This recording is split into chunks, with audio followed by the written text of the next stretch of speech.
madam. Tell you what, we went over a couple different things, but the one thing I wanted to make sure that it was a good takeaway for you was when we're doing something with the right hand and doing something with the left hand, the first thing that you and I did was to do just arbitrary types of passing notes. So what I like to see is an E with a flat E major with a flat 3 and a flat 5 makes an E diminished. What I want you to do is try and keep that at quarter, quarter, quarter, quarter. Now these are extremely slow eighth notes, which when we speed up will sound like this.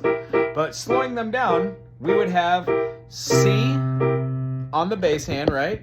So we'd have C over here, right? So our C note, if we go all the way down, we would see ourselves having a high end and then the low end. Well, our low end is nothing more than the C, E, G, A, C, B. So this hand is basically going.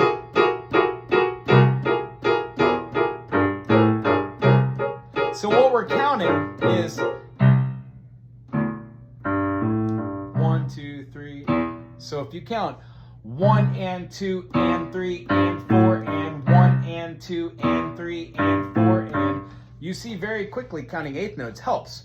1 and 2 and 3 and 4 and on the 1 and 2 and 3 and 4 and. When we put together with the eighth notes over here, we get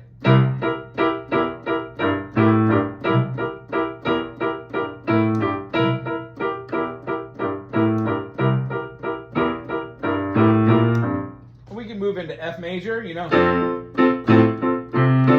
and then into G, but primarily try and get that C groove today. Something that I'd like you to do too that I haven't talked about is if you have if you have any music book, I think that I gave you a music book that had random songs in it. If you could go to any song and just do a little sight reading, that'd be amazing. What I want to do is make sure that you understand that when we play our intervals of a major third, a minor third, and a perfect fourth, they kind of look the same. Major third, that camera angle is horrible. Major third, minor third, and then perfect fourth. When we change those up and down the fret, we get a way to go up and down the piano. So what I want you to do is see that on the left hand and on the right hand, no matter how we do our triads, there's a specific way to play them and a specific way not to play it. But you're doing a great job, and I want to counter and make sure that what we're sight reading with our eyes is the same thing that we're doing with our fingers. Notice how I put the towel over our hand.